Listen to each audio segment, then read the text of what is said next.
every Brewers game. We scalped Love in it. every Twins game. We always scalped in. So we scalp in. Now, again, none of the three of us really know the seating map or whatever else, right? Right. We're just trying to get in for like $5 a ticket, $10 a holler. Yeah. Just get us in. Get in the building. Well, we get a scalper. I got 2. Tim's like, we'll take them. Me and Jimmy are like, but there's 3 of us. He's like, whatever. We'll find another ticket. We'll be able to sit together. This thing ain't gonna be sold out. Don't worry about it. All right, fine, fair enough, right? It's not gonna be a full house. Fine. All right, deal. So we get 2. So he's like, all right, Stevie, you and I are going. Jimmy, get a ticket, and we'll meet you inside. Great, fine, sure, okay. So we get inside. In the Metrodome, we're in the outfield seats, me and Tim. Okay. Our buddy Jimmy was in the upper deck down the first base line. Oh, no. Guess what? You can't get You from couldn't one. get out of the outfield bleachers because you would walk into a damn wall. Yep, So we couldn't get to him. So poor dude was stuck watching the whole game by himself in the upper deck. That's we hilarious. couldn't get to him. He couldn't get to us. We're like, oh, my God, are you kidding me? I He love was it. not happy. He was not happy. Absolutely love that. Yeah, Yes. that's was how not- it was. It was like Yes. it was so partitioned off and Yes. sectioned off that you couldn't just walk the entire, like every baseball stadium nowadays, you can pretty much walk the entire thing. Like you couldn't do that. Yep. Yeah, that's no hilarious. doubt. Love it. All right, let's get to the lineups. Looking up, and it is gone.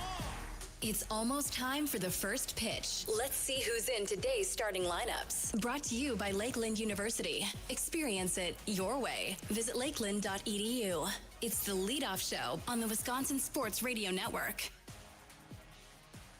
All right, let's get to the starting lineups, Brewers and Twins, as we get ready for Game 1 tonight out here at the Wisconsin State Fair. Zebby Matthews, he stinks. I'll tell you right now, he stinks. He was supposed to be a good prospect. I had this dude in fantasy last year when he came up. I said, all right, Zebby Matthews, here we go. Stunk. He came back this year, still stinks. 5.22 ERA, 4-8, 69 strikeouts. I don't know what the over-under is. I should have asked our guy Austin Herdania. I bet you the Brewers get at least 5 off this cat tonight. So we'll see. Austin Martin leads off in left field for the Twins. Ryan Jeffers is the catcher, batting second.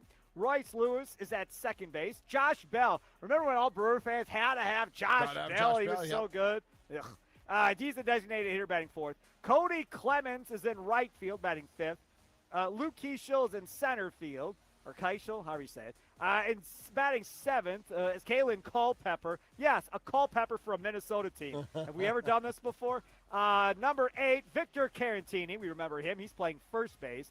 And batting ninth, Ryan Kreidler is at third base. So it's Martin, Jeffers, Lewis, Bell, Clemens, Keishel, I'm going to guess, Culpepper, Carantini, and Kreider. For the Milwaukee Brewers, behind Shane Drowan, who comes in at 6-4, 3.48 ERA, 89 strikeouts.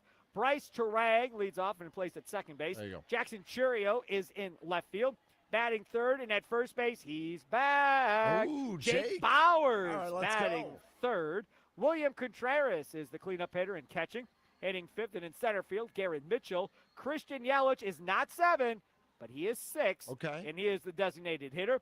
Luis Lara is in right field and batting 7th. Cooper Pratt at shortstop and batting 8th. And David Hamilton is batting third, is playing third and batting 9th. So the lineup is Terang, Churio, Bowers, Contreras, Mitchell, Yelich, Lara, Pratt, and Hamilton. Nope. What's no? What don't you like? Just mad about Hamilton, man. I'm just mad that Joey's just in the doghouse. Murphy explained it. He's only playing against right-handed pitchers that have a certain pitch mix. That's the only way he's playing them. And if you want to argue with Murphy about it, feel free. But it's hard to argue with Murphy because offensively he started to go since Murphy started doing this.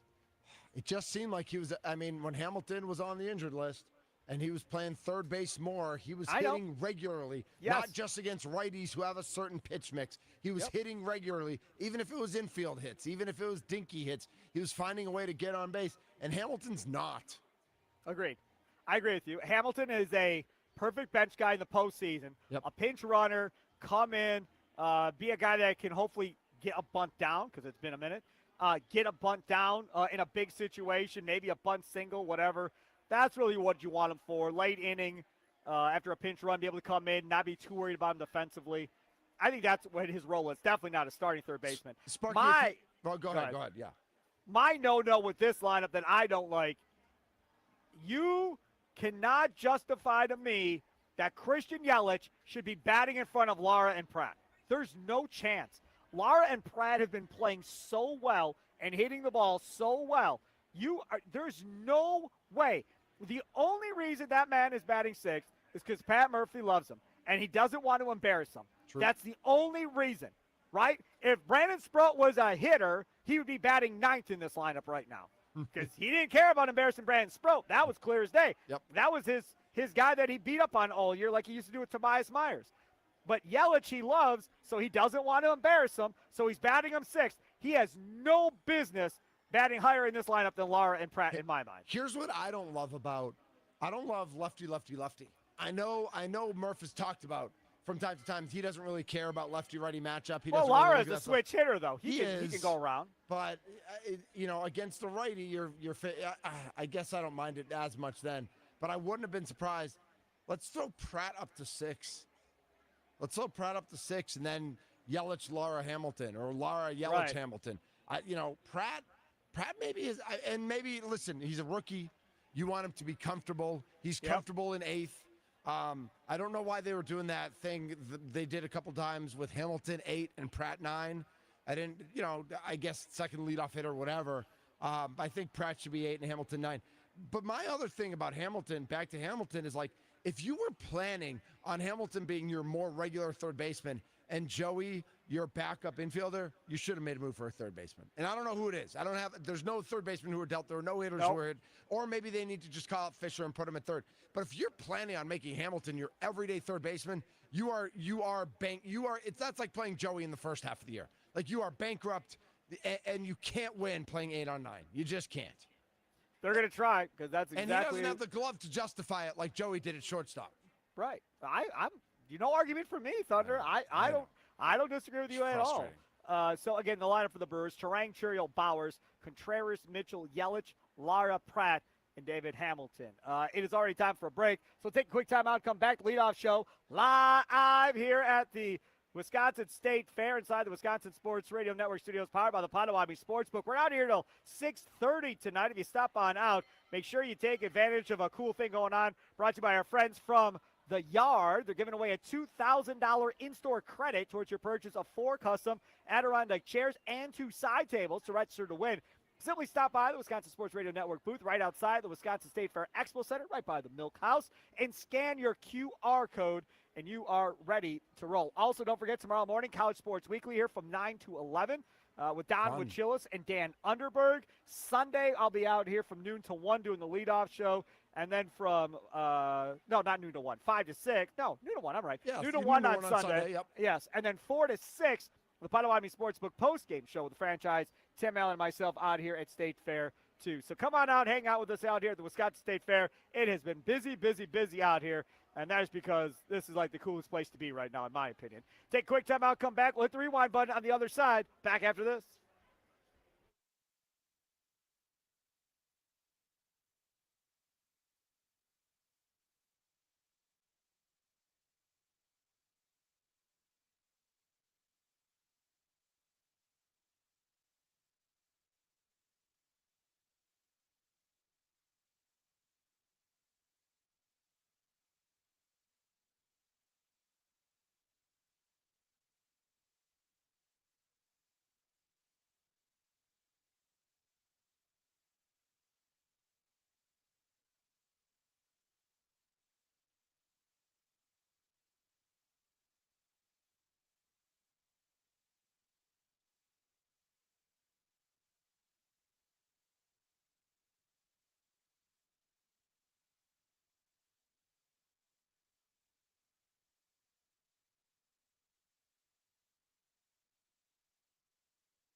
Looking up, and it is gone.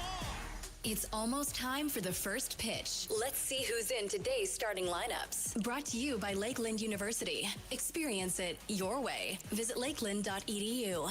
It's the leadoff show on the Wisconsin Sports Radio Network.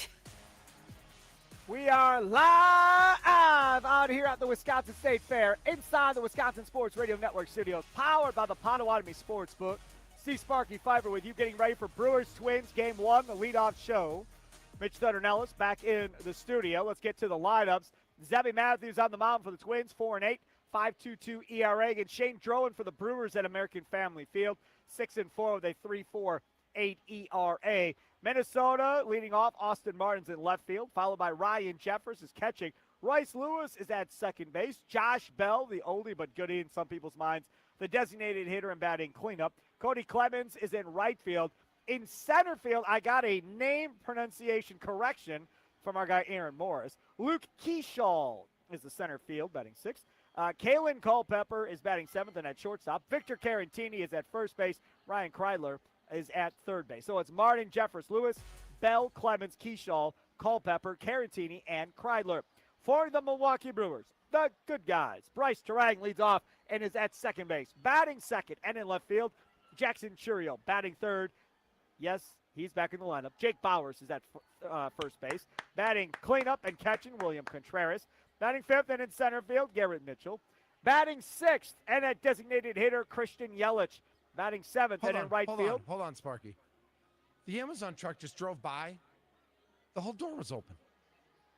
Like well, maybe they're stopping maybe they're stopping at a house in the neighborhood. Does it close by itself? Like, does it close automatically? Do they have a button they can hit?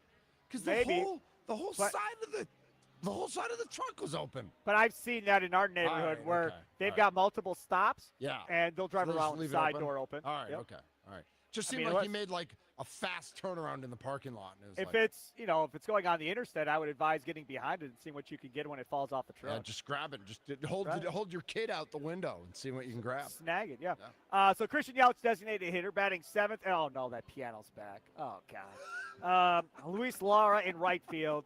Batting eighth, Cooper Pratt at shortstop. And batting ninth, third baseman David Hamilton. Again, Terang, Churio, Bowers, Contreras, Mitchell, Yelich, Lara, Pratt, Hamilton. You know what the most annoying thing about this is? Uh-oh. Because we're out here every day. He sings the same songs. Right. So we just heard yesterday. Oh, check that. It's a different guy. Oh, there you go. Yesterday we had the marching band go by a couple times during our show. Oh, a marching band from where? Hortonville, maybe? Really? Yeah. Yeah, I'm all about a good marching band. I am too, but that's loud during a show. Like yes. They are. It was loud. Yeah, no, I get that. All right, let's talk about what happened yesterday, Thunder. Did you miss the last game? Did you miss what was said after the last game? It's time to rewind. It's the leadoff show on the Wisconsin Sports Radio Network. All right, let's talk about a Brewers win yesterday against the Pirates. They end up taking 3 out of 4 in that series, which was nice to see. We've been talking about the top of this lineup on the Wisconsin Sports Radio Network. Now, kind of been slumping together, not been producing all that much. Well, in the first inning yesterday, right off the bat, bottom of the first, one dude seems to finally figure things out. That ball's hit well, right center field. It is back. And Churio get it. It is up and gone. Jackson Churio with a home run. His second in as many days. Brewers strike first on this Thursday afternoon. Watch out, folks. Watch out. If Churio gets hot, he's going to carry this team for a couple weeks, man. Yep. He's going to carry him for a couple weeks. Spark, I totally agree, and it sure looks like he's getting hot. I know he had another one that was just like a couple feet away. He hit it to the deepest part of the park. I also love that first thing, hit it to right center. Man, I know he can pull the ball. I know he can hit it hard. But when he's going oppo also, then he's really locked in. Yep, I totally agree with you on that. So now it's 1-0 Brewers. We get to the bottom of the third. This wasn't necessarily a sexy thing, but we don't need to play the highlight. But Cooper Pratt hits a sacrifice fly to right. That scores David Hamilton. So that was good. Then we get to the good piece of hitting by the rookie. Like, yes. Listen, he gets a run in. How many times have we seen a pop up the shortstop there or leaving the guy on third? He got the guy in. That was important. Absolutely right. Him and Lara have been really doing a good job of that in general. Fourth inning, Pirates score a couple of runs, so now it's 2-2. And now we go to the bottom of the fifth inning, and the Brewers get going with a big shot by their backup catcher. Long run of days in a row. Sanchez cracks one into deep left field. It is going to fly. El Gary puts the Brewers in front with a solo home run. Number 9 for Gary Sanchez. And the move pays off. Gary Sanchez coming up big. You know, Sanchez is going to be a guy that when you get to the postseason, he's potentially could be your only power bat off the bench. Yeah. Because if you are starting Bowers and Vaughn in right field and at first base, that's going to leave you a bench of Frelick, Luis Lara, David Hamilton, or Joey Ortiz. Yeah. And you're going to have no power on that bench if Bowers and Vaughn are both starting in a game. So that's going to literally be your only power bat off the bench. They weren't done scoring after they take the lead 3-2. Pratt gets on base. What was it, a double, I believe. Yeah, And then Bryce Terang does his thing. 0-2 pitch, and on a hop and eats him up. Coming in to score, Cooper Pratt. And the Brewers add one. The benefits of putting the ball in play. It is 4-2 Milwaukee. 4-2 Milwaukee. And again, you're feeling confident at that point because this bullpen normally does their job. And we're only in the fifth inning, but still feeling pretty good. Dustin May doesn't come out of the game. Goes back out there and pitches the sixth. I like ends that. Up, I like that. Yes. Yeah. Agreed. He's a veteran. So, go ahead. Yeah, he's a veteran. He should be you should be able to rely on him to get up to about 100 pitches. I know it's only 6 innings, but he's not a young guy that you have to protect. He's there to be used in the regular season. Correct. 6 innings, 2 runs in his first outing, and he wasn't spotting the fastball all that great. So considering he wasn't spotting the fastball and was able to get that thing through that thing with a couple of runs, you feel really good about that. Bottom of the 6th, with Garrett Mitchell on base, our guy, Mr. Vaughn, stepped to the plate. And Vaughn into left field, a base hit. Mitchell had to freeze on the line drive. They're going to wave him home. Here comes Mitchell, and he's in there. Again, the Brewers take advantage of the outfield arms of the Pirates. That's a big score there. That makes it 5-2, and the Brewers go on, obviously, to win the game against the Pittsburgh Pirates. They take 3 out of 4 against a Pirates team that, isn't the depth or the bottom of the major leagues anymore. They're actually in the wild card race, or they were before that series started. Yeah. So 5-2, Brewers get the win. And again, you look at this bullpen. Dale Hall, 1 inning, 1 hit. Then Ashby comes in 1 inning, strikes out 3 and gives up 1 hit. And then you use Patrick to come in to get the save at the end of the day. 1 inning, 1 hit, a walk. It was interesting at the end. And 1 strikeout. But the double play that wasn't a double play, and then it was. And then it was, right. All that nonsense. Game could have just been over. But the Brewers get the win 5-2 over the Pittsburgh Pirates. And after the game, the Brewers starting pitcher obviously was front and center to talk about his debut with the Crew. It was definitely exciting. Definitely had a little rust to knock off. It's been 8 or 9 days since my last one. So, it was good to get out there and compete. And the guys played great behind me, and we scored some runs. So it was a great team win. Yeah, the defensive positioning was great. There was a couple where I turned around and be like, it's going to be a hit, right there. So that was very cool to see, and very excited to be a part of it. I think it was just kind of what was planned. Fastball was hit or miss, so definitely could have mixed in a couple more sinkers, but the cutter was planned, so just leaned on it. Yeah. I thought it was good. Yeah, I'm definitely going to talk through some things, but I felt like as a broad spectrum, like first one out of the way with a new team, I thought it was very well. Yeah, it was cool. Being able to go out and the walks were kind of brutal. Not a fan of that, but being able to go out and grind through it and get through 6 was cool. Yeah, I know when I throw the cutter, it's a contact pitch. It's not a super swing and miss pitch. So being able to throw that and locate it in the zone up and down, it was good. Yeah, it's definitely higher in the first. Going out there, especially new team, trying to put a good face out there for yourself. But stepping into a clubhouse that got a great group of guys behind me. It's go and do your thing and be comfortable. Yeah, for the most part, command was very scattery today, so it wasn't as sharp as I'd like it to be. So we'll get into that in the bullpen and work on a couple of things, getting down the mound, and dial it in a little better for the next one. There he is, Dustin May, talking yesterday after the Brewers' victory over the Pittsburgh Pirates. It's the leadoff show. Steve Sparky Pfeiffer with you. Rich Ellis back in the studios as well. Thanks for tuning in wherever you may be around the state. WNFL, Green Bay, Appleton, Fox Valley area. The game in Wausau, the fan in Madison, the game in Duluth Superior, as well as the fan in Milwaukee. Do appreciate you tuning in. If you're thinking about coming to the State Fair, you ought to. It's a lot of fun. Get there, though, and be patient. Parking's it's gonna take you a few minutes to get in. There was huge lines when I got here at about 1:30 of people. Yeah, we were parking. Where you were. I pulled in fine. Okay. Well, I'll tell you what happened. Why I was so close to 2 o'clock. It wasn't that close. You were fine. I was like 10 or 15 minutes early, but I was here at like 1:25.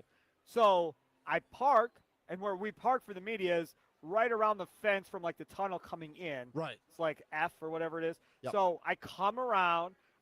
There's a line for like vendors and strollers, whatever. So I get in that line. A lot shorter than the regular line. That was. Oh, really? There had to be 50 or 60 people. When I was there, line. it was way longer than the other line. No, it was like 50 or 60 people long, 2 lines. And then the vendor line was like, I don't know, 10 or 15. Nice. So I'm in line. I'm waiting. And then I realized that my wallet was still in the van. Oh, no. There you go. Out of line I went. Right. Back to the van. Got my wallet. Because I got to have something to drink. By the way, get yourself a State Fair cup while you're out here. It's $10, $5 for refills. I got my Barks root beer refill today. Yep, I drink Mellow Yellow. I'm a Mellow Yellow guy. But anyways, so went back, got the wallet, got back in the line, waited again. And I will say this. If there was one suggestion that I would make to the Wisconsin State Fair, and they run this beautifully, so there's not a lot of suggestions that I have.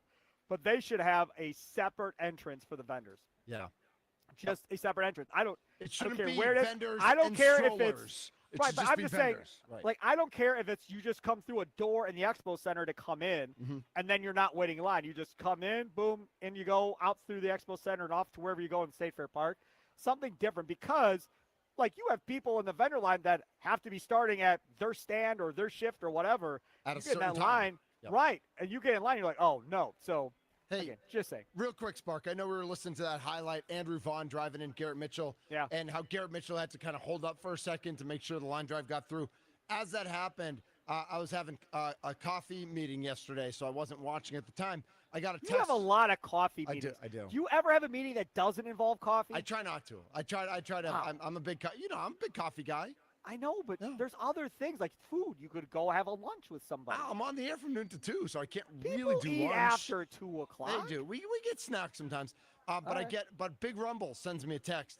Mitchell is so sneaky fast. He got a double that was close to not being a double, and then he like sprinted home when Vaughn hit the single. And I think like as much as Garrett Mitchell has matured this year, and like we still want to see him cut down on the high strikeouts, like we sometimes forget that dude can absolutely fly around the bases sometimes. Absolutely. I just want to give him his flowers for like his base running and his speed, because we're hoping for more power from him. His glove is really good, and so I think sometimes we overlook how fast he really is. Well, we had Matt Arnold on at the Toy Drive this last year, and hopefully we'll get Matt Arnold at the Toy Drive this year. When he was on, he comes on for a half hour every year. Yep.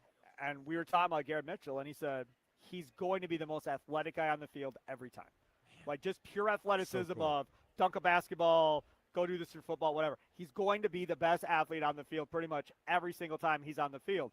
So that's why they love him. And that's speed, that's power. Like you said, we haven't seen the power as much, but that speed, that's power. I mean, I think if you look at Garrett Mitchell, this is his first full season. Cross your fingers that he finishes it healthy. Yeah. This will be his first full season. I think once he gets healthy and gets on a run for a couple of years here, I think he easily could be a 25 home run guy, 20 to 25 home run guy, steal 30 bags, and be that guy that they want him to be. But he's got to stay healthy, right? That's right. So that's number one. Number two, the hustle part of what we're talking about. I think Cooper Pratt was like a hustle double. Then you had Garrett Mitchell doing that same type of thing. we always talk about, well, we not necessarily as much as the national media, like, how are they doing it in Milwaukee? How are they so good? They're better than they were last year, and they had the best record in baseball, and they're even better. Mm-hmm. Well, I'll tell you how. I mean, a large part of this is because they play hard. Yeah. Outside of Contreras running to first, because a lot of times he doesn't run to first hard if it's a ground ball. But which they've already given him. They've already given him permission to do that, by the way. Correct. Right. So outside of him, take him out of it. Everybody else is playing hard all the time, running hard, taking the extra base, doing their thing, trying to beat out a grounder to first base, trying to force a shortstop to make an errant throw or a third baseman. Yep. That's how this team does what they do, because it's that way for 162. Pat Murphy's not going to let it be not that way for 162. So that old school aspect of Murphy really plays in your favor at that point. All right, coming up next, we're going to hear from Pat Murphy, the Brewers skipper. He talked this afternoon, as he always does, before the Brewers and Twins play Game 1 tonight. First pitch, 6:40 at American Family Field. Don't forget, you can take those shuttles to and from American Family Field at the Potawatomi Sportsbook. You can park for free. Don't pay $25 or $30. Park for free at the Potawatomi Sportsbook. Then, when you go inside the sportsbook, make a $5 same-day wager. Tell them that you want to ride the shuttle. They put a bracelet on you, and you're going to take it there and back. And again, if you're going, bet the Brewers. That's what I would do. And then go. We had Austin Erdini on from the sportsbook earlier this afternoon. He said the most bet team right now going into tonight is the Brewers, far and away by a lot to take this game. I told you Zebby Matthews stinks for the Twins. You did. That's a game that you can go bet tonight. All right, so we're here and if you're taking the shuttle, if you're taking it back to the casino, pop into the poker room and come say hi, because I'll be there. Unsupervised? I am unsupervised all weekend, bro. Not good. Let's go. Let's go. I got cash in my pocket. I'm ready to go. Will, are you here on Monday for State Fair? You are. You may need to go pick him up because he may lose his car by Monday. So you may need to go pick him up. Might need a ride. Just stand by with your phone. That is not good that you're unsupervised at all. Not good. It's good for Potawatomi. I just don't think it's very good for you personally. We'll see how that goes. All right, come back. We'll hear from Pat Murphy. We are live from the Wisconsin State Fair inside the Wisconsin Sports Radio Network studios, powered by the Potawatomi Sportsbook. It's the leadoff show. Sparky with you.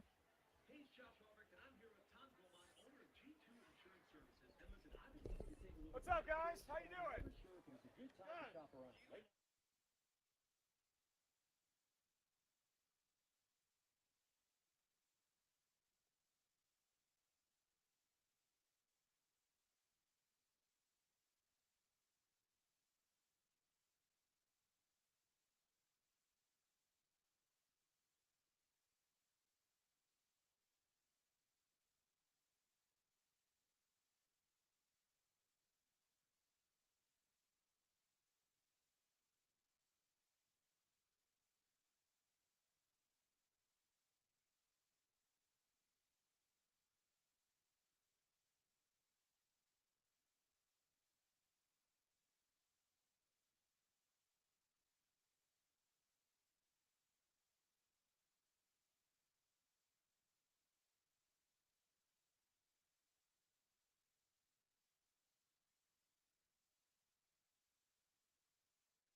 Looking up, and it is gone.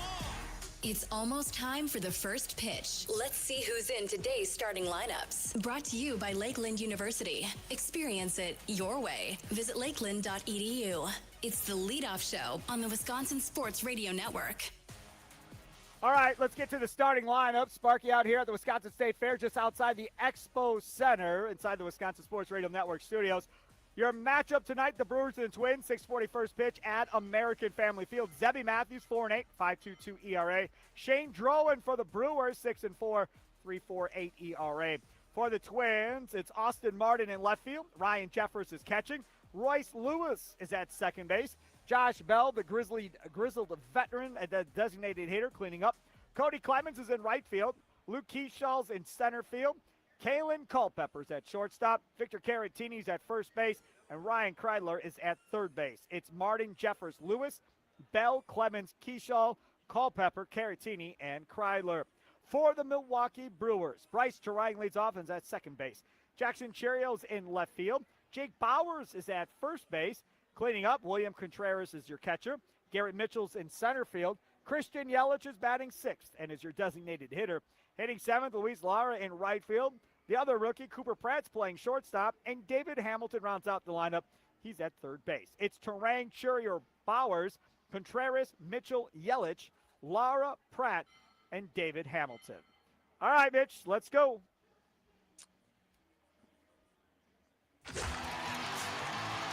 Line drive, base hit, down the left field line. Let's see what the skipper has to say heading into today's game. Let's head to the Coach's Corner. It's the leadoff show on the Wisconsin Sports Radio Network. Let's charge ahead. Who's got the first simple question? Bowers, do the lineup today? Or? He is right now. I hope I get final approval, and so we don't have to change it, but you never know. I think the rest might have helped. I know it might be a pain management thing, but the toe fracture, do you think that kind of helped out? Get that feeling better too? Or is that just going to be something that's going to play for the Yeah, I didn't even think about that. I mean, maybe that helped. But, yeah, we're hoping this thing, this abdominal thing, is ready to go. We need him. Rick, how or has, in your mind, the makeup of your bullpen changed with just adding one guy and soon to be when JoJo's back too? It just gives us another body. Now we're going through this 17 straight stretch? We're going through 17 straight, and to have, when you're using a 6-man rotation, you got one less in the pen, so immediately that helps. But yeah, I mean, an experienced guy that we feel good about. We'll certainly add in crucial spots, and it seems like with the way we're playing and the types of teams we're playing, we're going to be in a lot of close games, hopefully. Would you like to use him as a multiple guy? No. Just sticking to. I know we can go 1+. Ashby can go 1+. Patrick can go 1+. Uribe can go 1+ for that matter. But we'll probably stick to him. Shorter the better, usually. Is that an innings thing, or is it a trade-off of like availability day in and day out? Yeah, being able to be more available. What has the group learned about Senzatella and just like his bounce back and availability and all that? What were we just talking about, Senzatella? That's a different question. What were you talking about? Yeah. See, I told you she didn't know. She didn't pay attention. She's not listening. Listen, that was a different question. Yeah, it's a little different question. Same guy. Stop, you didn't know what we were talking about. You weren't listening. Maybe He's not listening. What was your question? I Same question. Well played. Well played. Well played, Mauer. Good commercial. I remember this. It was a great commercial. Yeah. Fishing Cabo. What was your question? I'm sorry. Senzatella. What about Just feels like, I don't know, like Back to bounce back. back, how you can use him when he's comfortable with. Yeah, I mean, he's comfortable with doing whatever the team needs, and it's a great part of picking up a guy with this type of character. So, yeah, I think we'll use him in big spots. I think he's the guy that can handle that. Murph, is Sal getting closer to a rehab? Yeah, I think he'll go out as a hitter first, while his arm's getting ready, and then keep his throwing program. I think you'll see him go out here pretty soon. Will he go out west with you guys? I don't think so. Jackson has 3 extra base hits in his last 6 games. He had 6 total in July. Is there something you're seeing from him that like indicates the slug's on his way back? Yeah, sure. He's calmed it down a little bit. He's seeing the ball much better, not trying to do too much, and that leads to a good version of Jackson, which leads to extra base hits. You think that was something he was doing in July, just trying to do too much? For sure. It pertains to Jackson, but bat speed. He's somebody that has an electric bat, but you can sometimes see him overswing though, right? Where's the balance of there's a talent swinging hard?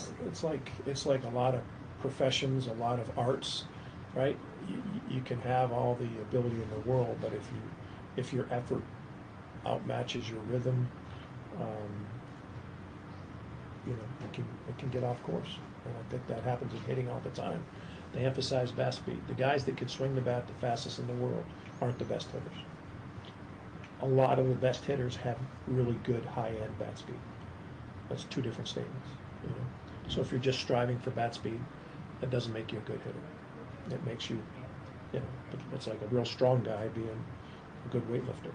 Not necessarily. A real strong guy being a great football player. Not necessarily. A real fast guy being a wide receiver.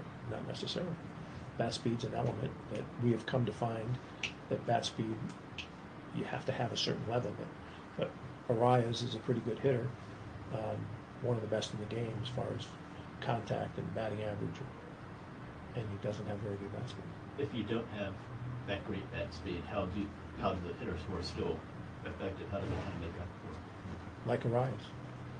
Hit it often on a line where there's not any fielder standing. And then you get on base and everybody's happy. It's true. I'm not trying to be funny. It's how he does it. He can center a lot of pitches. He has the ability to center a lot of pitches. Hit it on a line and hit it where they're not standing. And there's an art to that. A lot of guys have done that.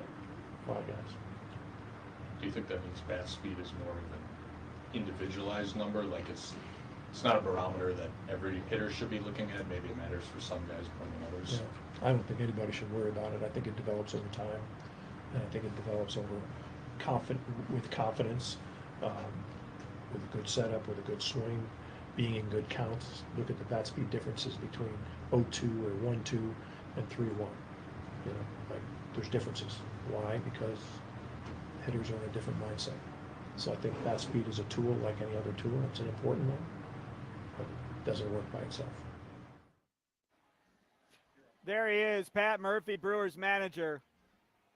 See, that right there is beautiful because that right there, Thunder, is an inside look at what they're looking at.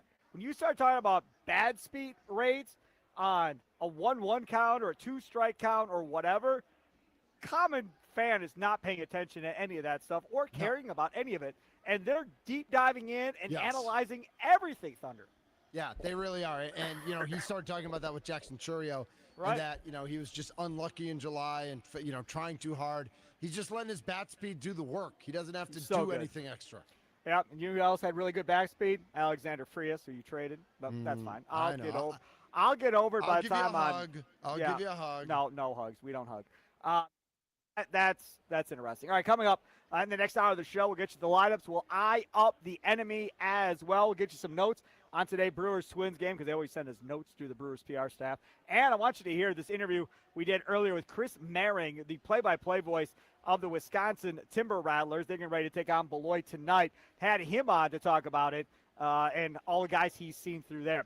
It is the leadoff show live from the Wisconsin State Fair inside the Wisconsin Sports Radio Network studios, powered by the Potawatomi Sportsbook. Sparky with you.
counting down the minutes to the first pitch of today's game. Yes! Who's in the starting lineup? Come on, son, you got to get out there and take the mound. It's game time. What does the skipper have to say? It's an attitude, like you got to be willing to defend, you got to be willing to base run, or you can't play here. It's the leadoff show on the Wisconsin Sports Radio Network.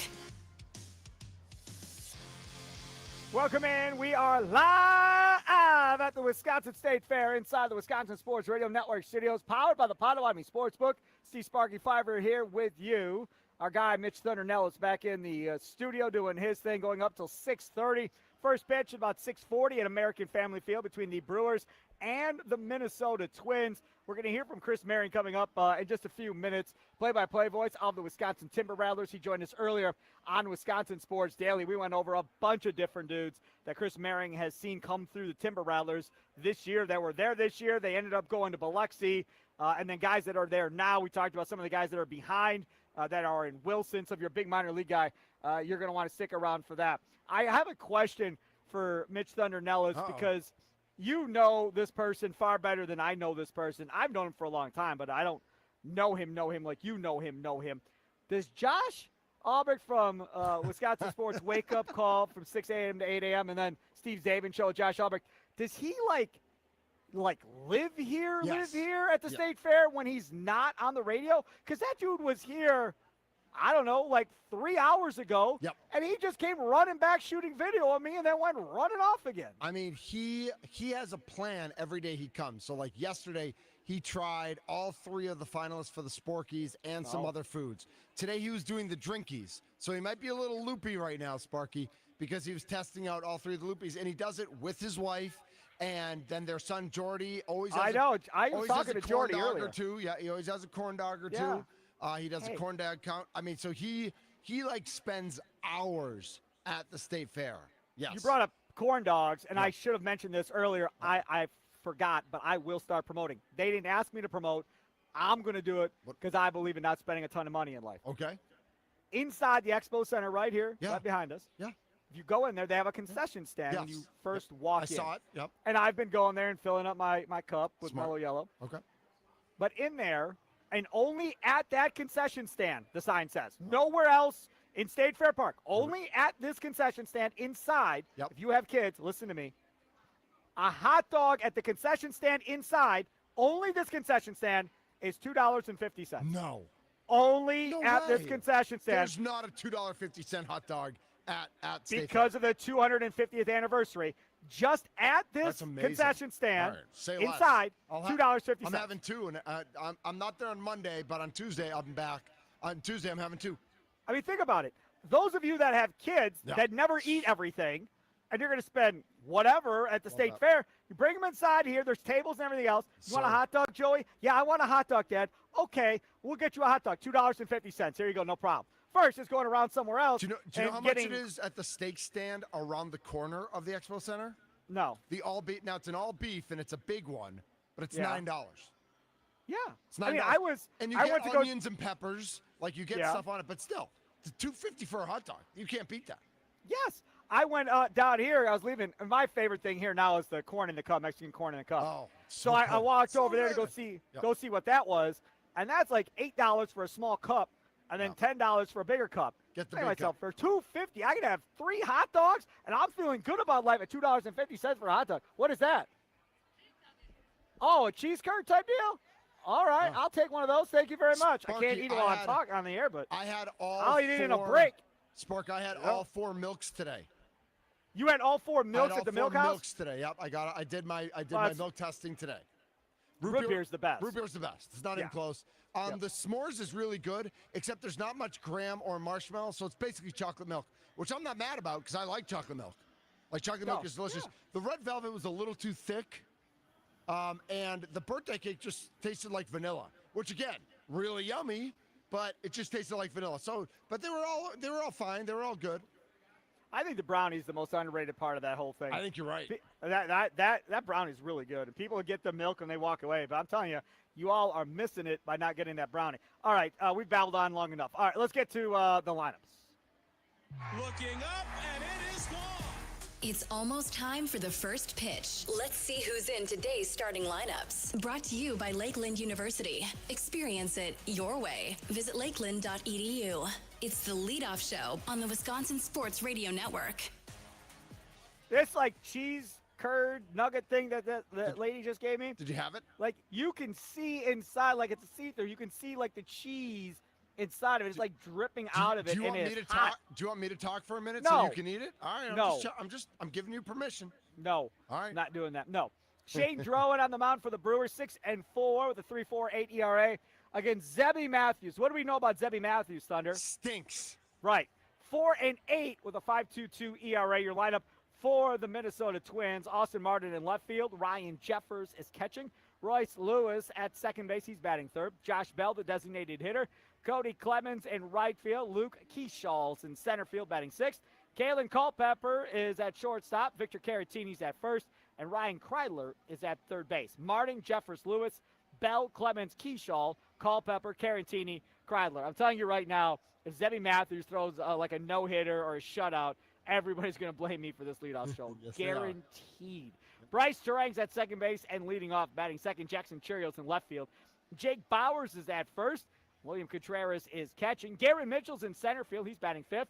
Christian Yelich batting sixth tonight. Okay. Yelich in the sixth hole. And then it's Luis Lara in right field. Cooper Pratt's at shortstop. David Hamilton is at third base, and he rounds it out. Terang, Churio, Bowers, Contreras, Mitchell, Yelich, Lara, Pratt, and David Hamilton.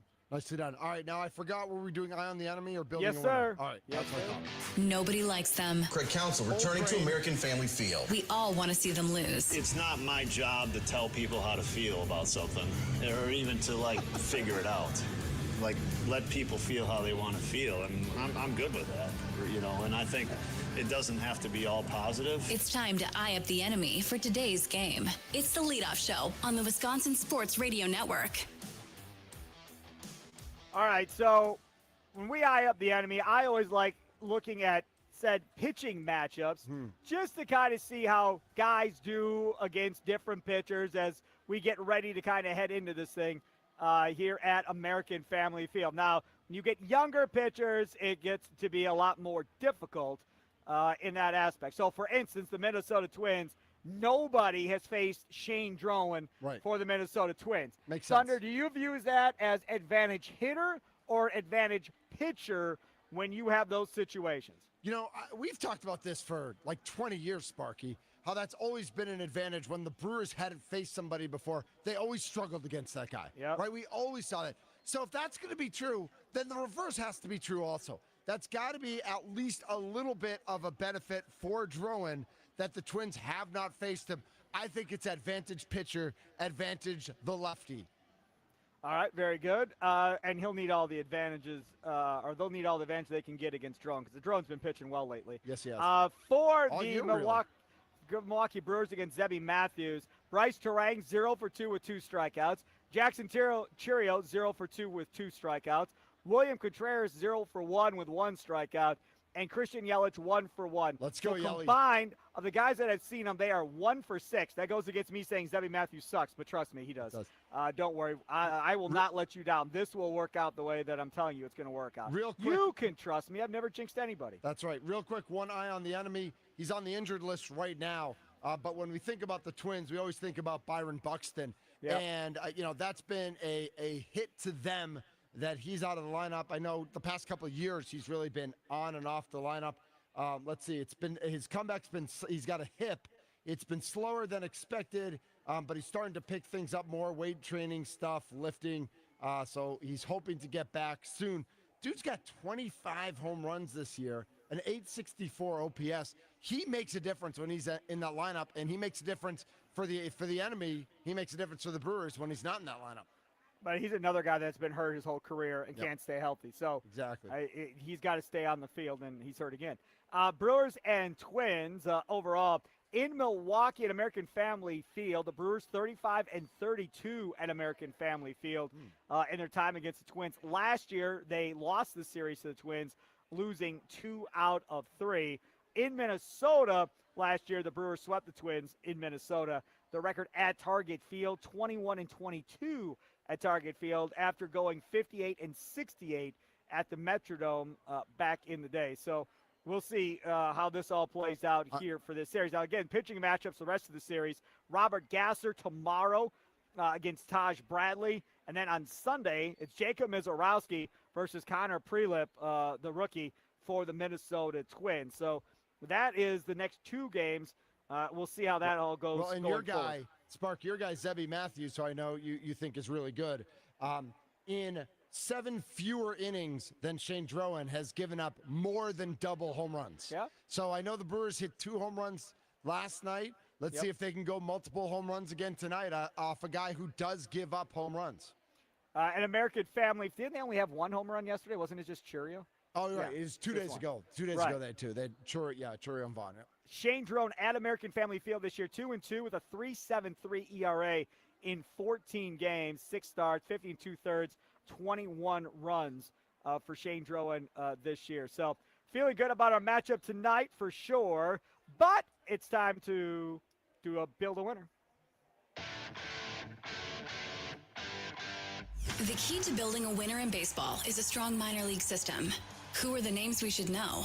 How did they play in their last game? It's time for Building a Winner. It's the leadoff show powered by the Potawatomi Sportsbook on the Wisconsin Sports Radio Network. He is the voice of the Timber Rattlers. He is Chris Merrick. Chris, thanks for coming on, man. I appreciate it. Happy to have you. Happy to be on with you. It's great to talk some Timber Rattlers baseball. I had to get you. I just do. Because you, how long have you been with the Timber Rattlers? Since 2000, my first year. Perfect. I've been saying, and I want you to tell me if I'm right or if I'm wrong, and I'm wrong all the time, so don't be afraid to tell me I'm wrong. I think this is the most loaded farm system, top to bottom, the Brewers have ever had. I would not disagree with you. I've seen the Brewers come through when they were in Beloit when I first started. Yeah. Yep. And in 2000 and all the way up to when they left in after 2004, I think the best group that they had was in 2003 when they had Prince Fielder, Ricky Weeks, Tony Gwynn Jr. They had Tony. They had Manny Parra was on that team. Yep. So, but this top to bottom, it's amazing how deep this system is right now. I mean, it's crazy. You were the team for sure at the beginning of the year. I came up with the family and watched. I was like, we got to go see. And like when Fielder was in Beloit, I went to Beloit 2-3 times to go watch that team because I knew that was the wave of super talented guys.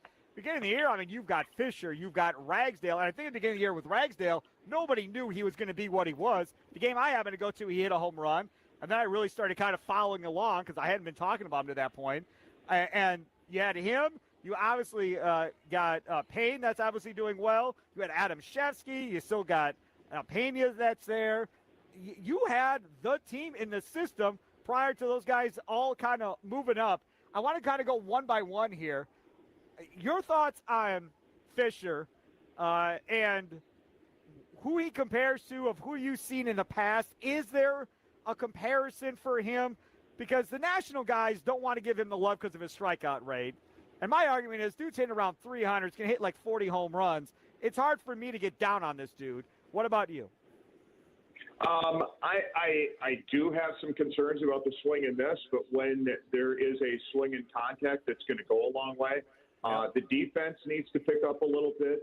He's had a little trouble with a few routine plays at third base when he was here, but, he's worked on that. He's worked on making contact. Dude is going to hit 40 home runs this year if he keeps on that pace down in Biloxi. And that's just something that I've never seen before. So it's hard to make a comparison with him, but holy smokes. I mean, some of the balls that he's hitting with us and down there in Biloxi, and people don't realize that he only had like 1 home run in his first month of the season. And that all came in a big spurt right before he got promoted up. And then he just kept going on when he got down to Biloxi. So the future is really bright with him. And I know that he knows what he needs to work on, and seeing his work ethic and his competitiveness when he was here, he's definitely going to work on those. And they're going to have to find something else to complain about with him because it's going to be gone before you know it. another guy that we saw in spring training last year, when some of the minor leaguers came over and they were on TV. We were watching in the studio, and this Adam Shesky guy comes on TV. I'm like, who the heck is this dude? And we're watching him, and we saw him a couple of times. I'm like, man, that dude can play. How old is that guy? So then we started kind of doing our research, and then you see him moving through the farm system. Now he's up at AA2. That dude is really good. I don't know if he's got superpower or anything like that. He just seems like a really good ball player all the way around. Well, he started playing left field with us, and he was drafted as a second baseman. And I asked him, I'm like, yeah, how many times you played the outfield? And he's like, oh, this is my first time. So they threw him out there, and he's just playing. He's playing great. And then he was pitching, they were playing against Caminiti's kid, one of the top 50 prospects in baseball last night with Columbus. First pitch, 100 miles an hour. He hits it 400 feet for a home run. So the kid can hit. He can play multiple positions, and a great kid too. And just I'm really looking forward to big things from Adam Chesky. So Chris Merring, voice of the Wisconsin Timber Rattlers, the Brewers Class A affiliate in Appleton. You need to buy your tickets. You need to go see some baseball. I'm telling you, there are a lot of guys you're going to see in the big leagues that come through there, because not only are they loaded, and they were even more loaded at the beginning of the year, but this Wilson team behind them that they're going to probably see next year, some of these guys like Atunez and some of these guys, they're also super talented, which just makes it so much fun. I'm sure for you, Chris, when you know, man, I can't believe we lost like 4 dudes, and then you kind of look behind you at Wilson and go, oh, don't worry, we got more coming. Oh, definitely. I'm checking the box score every day on Braylon Atunez, because I know he started out down in the Arizona Complex League, and he's homered 3 games in a row. He's really dominating down there. And I can't wait to steal him away from Wilson, maybe towards the end of the season, but more likely next year, because that kid can hit. He's going to be another big top prospect. And, you know, Wilson's got some other guys down there, and we're really looking forward to seeing all of them. I want to talk about Ragsdale and the difference that you saw in him from last year to this year, because he was not this last year. And now they're able to trade him, obviously, for a really good player. What was the biggest difference you saw in Ragsdale this year? Well, we did not see him last year. He didn't make it up to us last year, but he did come up and he started the year with us. It was a really slow start for him, but once he got his feet underneath of him, it was like, oh, wow, nobody can get him out. And he went down to Biloxi, and I mean, he was hitting a homer every day. There were a couple of days he was hitting 2 homers a game. And that just shows the depth, because he was not really on a lot of people's prospect radars, but the way that he played himself onto it, and then to be traded to the Cardinals along with this Frias kid, who is also a pretty nice prospect. I think the Brewers getting Dustin May and Jojo Ramirez for him, that's right now, I think that's a pretty even up trade for the way things might go at the end of this season for the Brewers, and then what Ragsdale can do in the Cardinals organization. I'm just glad that St. Louis didn't put him in Peoria, so we don't have to worry about playing him this year. But, you know, they're not on the schedule, thank goodness. So he's up in Springfield, and he's going to be playing real well. And you had another stud outfielder down there, a former #1 pick for the Brewers, younger than Ragsdale, and Braylon Payne, who is rolling as well right now. I would assume he ends up in Biloxi next year.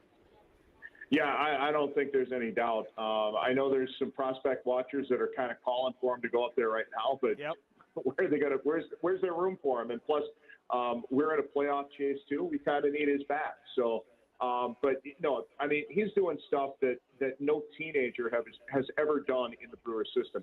I saw Adam McAlvey or Todd Rosiak put out something about how no teenager in the Brewers system has hit as many home runs as Braylon Payne has since 2005. So I went back and did some research. He has outpaced the only guy that has hit more home runs. I should say he broke Gary Sheffield's record from 1987. Gary Sheffield was 18 playing in high A and had 17 or 18 home runs with the Stockton Forts. And Payne right now is at 22. And he has tied the franchise record. One more home run over the last 5.5 weeks of the season. He sets the franchise record, and he doesn't turn 20 for another couple of weeks yet. Plus his defense, his speed. He's the first Timber Rattler to ever have a 2020 season. And there's maybe an outside shot if he gets hot at having a 30-30 season, which, I mean, it might have taken him a little while to get going in the Brewers system, but, man, that number 1 draft pick right now is looking like a big steal. I want to talk about another guy, Marco Dingus, another guy that got moved up, a catcher. And we've had conversations on our show about Jefferson Carroll and whether or not he's going to be that guy replacing Contreras, and I think he will be probably, 2 years from now once Contreras leaves for free agency. Maybe he's up there next year as the other catcher for Contreras to get him going. But I really, really like Dingus behind him. What can you tell us about him?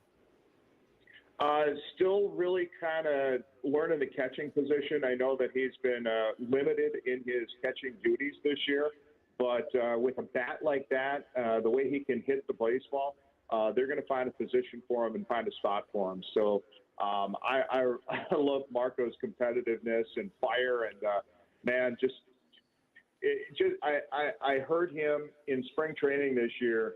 He was against a pitcher that did the grunt when he throws as hard as he could. Yep. And in spring training, you can hear everything. And Marco, swinging really hard, was fouling off a bunch of pitches, and he was giving it right back. And it was like a tennis match, So they were just going at it. And Marco's, I mean, the swing that he has, it's just incredible. So I really like where they're going with him, and I really like what the future is for Dingus. Brewers farm system is amazing. Chris Marin's been doing it a long time. He's one of the best that you're going to hear for sure with the voice of the Wisconsin Timber Rattlers. Get your tickets today. In fact, if you want to make a drive, they're in Beloit. Take it on the Sky Carp. If you want to go see them tonight, you can definitely do that. I got one last one for you. We never talk about pitching. Hardly ever. We're always talking about hitting. What do you have for pitching? What don't we have for pitching? Last night we got Jacob Morrison, the number 3 pick out of Coastal Carolina. He had a little rough start last night, but I really like what I've seen out of him. Josh Noth is our starting pitcher tonight. This kid is amazing. And somebody that's way under the radar, Wandy Torres. He was the Brewers minor league pitcher of the month. He's 6'5", 275. He's a left-hander, but he's gone 7 innings 3 times this season. He's got 4 quality starts. He's among the league leaders in innings pitched and strikeouts, and he just is a competitor and goes out there. And one other one we've got for you is J.D. Thompson. J.D. just coming off the injured list. Yeah, he is look out. He is starting to get fired up and down the stretch here.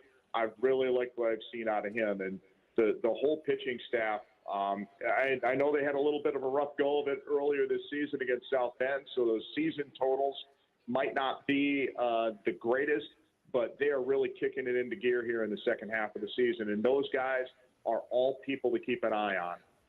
He's the voice of the Wisconsin Timber Rattlers, Chris Maring. Chris, thanks so much for coming on, man. Really appreciate it. Good luck in the playoffs. All right, have a cream puff for me at the State Fair, okay? Oh, there you go. See, he knows. He knows all about the fair. He knows.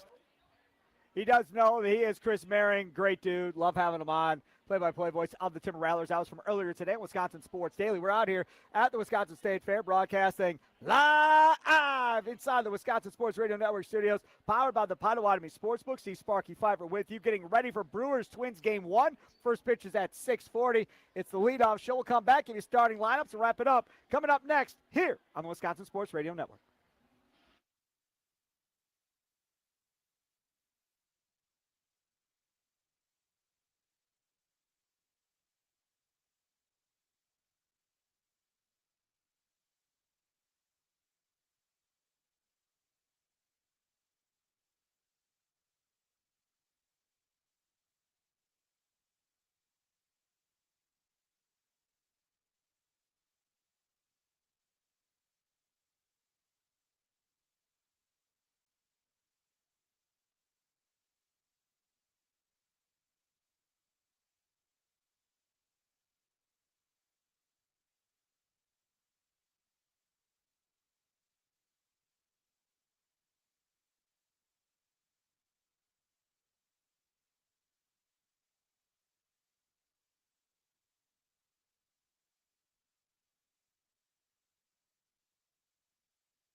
Looking up, and it is gone.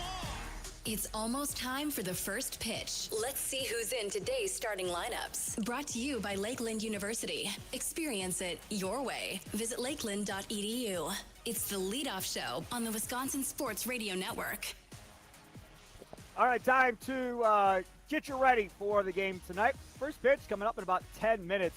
Starting lineup for tonight, that guy, Shane Drowan, on the mound tonight for the Brewers. And Shane Drowan has been pitching really well for this Milwaukee Brewers team, which is obviously a good thing. The other part about this, too, when you look at this lineup coming up tonight for the Brewers, Christian Yelich in that 6-hole. Here are the lineups. Zebby Matthews on the mound for the Twins. It's Martin, Jeffers, Lewis, Bell, Clemens, Keyshaw, Culpepper, Caratini, and Kreidler. Who the heck even are these guys? Well, Caratini, we know Caratini. Yeah, we know a couple of these guys. On the Brewers side of things, Bryce Terang leads off at second base. Jackson Churio is in left field. Jake Bowers back in the lineup tonight. He's at first base. Let's go. Hitting cleanup and catching, William Contreras. Garrett Mitchell's in center field. Christian Yelich, the designated hitter, bats sixth. Luis Lara is in right field. Cooper Pratt's at shortstop. David Hamilton wraps up the lineup. So it's Terang, Churio, Bowers, Contreras, Mitchell, Yelich, Lara, Pratt, and David Hamilton. Don't forget, coming up, we will hear from the franchise, Tim Allen, Potawatomi Sportsbook postgame show tonight after the last pitch. You make the switch here to the Wisconsin Sports Radio Network. We'll be in the studio for that tonight. Tomorrow morning, 9 to 11, College Sports Weekly will be out here at the Wisconsin State Fair, right outside of the Expo entrance. Come say hi to those guys, to Don and Dan. And then Sunday, I'll be out here for the leadoff show, noon to 1. And then we will have the post-game show out here. Tim Allen will be out here at State Fair with me from 4 to 6. That'll wrap it up for the leadoff show out here at the Wisconsin State Fair. Thanks for tuning in. Appreciate it. Have a good night, Wisconsin. Noodles.